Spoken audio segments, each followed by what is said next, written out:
This is Peter B. Parker, the Amazing Spider-Man, not Garfield, the other one. He's having emotional and mental trouble from Mary Jane's divorcing him, and his dead aunt, and wants nothing but to go back to his universe, but reluctantly helps Miles stop Kingpin from firing up the Collider again and destroying Brooklyn.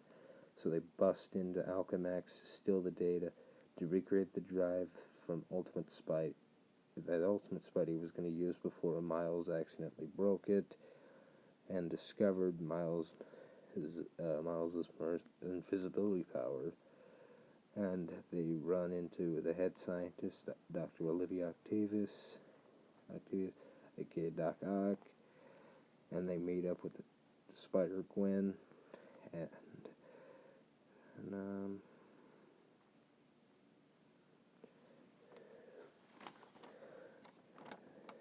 so they go, after that, they go to this universe's Aunt May's house to ask her if she or Peter had anything to recreate the drive, where Peter sees and then they go down to a little shed or whatever, and then they see a picture of Mary Jane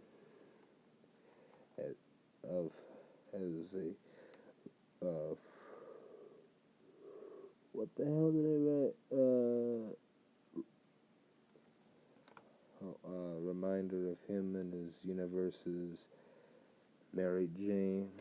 At the same time, they meet up and introduce us to 3 other Spider characters, and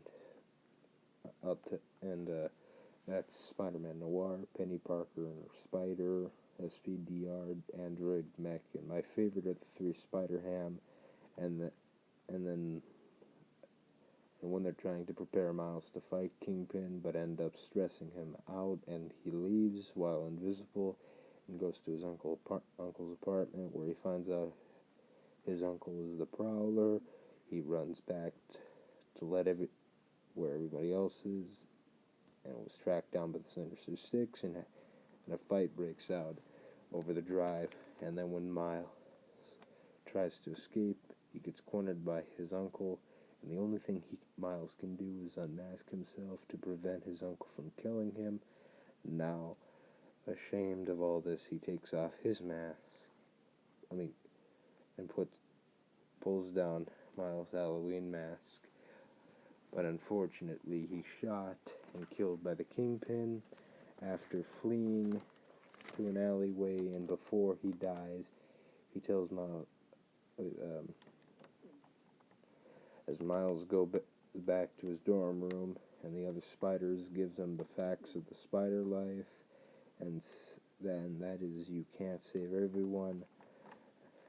And then they list the ones that they respectively lost as they swing over to defeat the Kingpin and the Collider after sending everyone back to their respective universes. But before they roll out, Peter whips up Miles and says, "It's all a leap of faith, and you won't," when Miles asks him when he'll know he'll be ready. After Peter leaves, Miles races back to the Parker house and the Spider Cave. I don't know. Anywho, May gives him a new pair of web shooters, and with some spray paint, Miles taking one of the Ultimate Peter classic suit, and spray paints it to be like the classic black and red Miles suit from the comics. After that, we see the other spiders swing over to the Kingpin's gala, where the facade is that it's a memorial to Spider-Man, but we and the audience know that it's Kingpin is firing up the Collider again that night, and all the waiters and waitresses are dressed up as Spider-Man, so they go in dressed in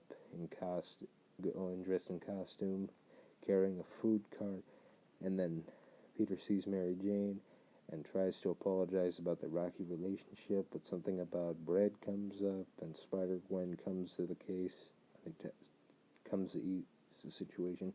But you gotta remember, this isn't this Peter's Mary Jane. This is the Ultimate Universe Mary Jane.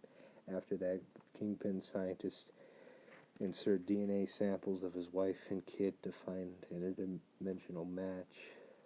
And just as the spiders get there, the collider is already fired up, and Brooklyn becomes a glitchy mess, so Peter has decided to stay behind and destroy the collider after the others leave.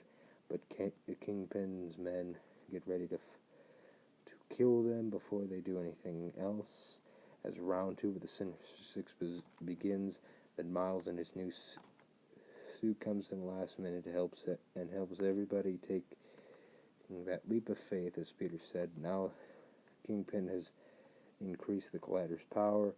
It's becoming way too dangerous for very dangerous for his family and the city of Brooklyn. After the fight and destroyed mech later, Miles decides to destroy the collider after Miles plugs in the goober. And then when Kingpin sees this and gets pissed, they reverse the beam and say their goodbyes. As for them, this might be the last time they see each other, and they leave in this order: Penny Parker, Spider-Man Noir, Spider-Ham, Gwen, and lastly Peter, telling Miles as he's falling, "Not bad, kid." Now Miles and Kingpin have this one-on-one battle in the crap-filled flying around when he sees multiple versions of his wife and kid leaving him in the fight. He really screws up his plan. When then Miles' dad walks in and sees the fight and the destruction after Miles is brutally knocked down by the Kingpin, he hears his dad saying, "Get up, Spider-Man." As he does get up and grab Kingpin's shoulders, and Venom blasts him away as Miles catches with two web lines and throw him into the button, deactivating the collider.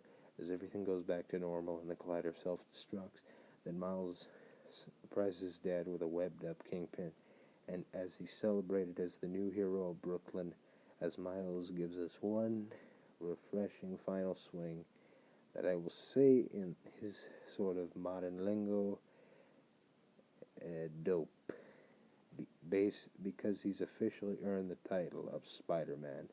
As we see the others kind of restart their lives, especially Peter, I think him and Mary Jane are going to get back in the sequel, but just before the credits, a portal opens up as Gwen asks him if he's got a minute for something.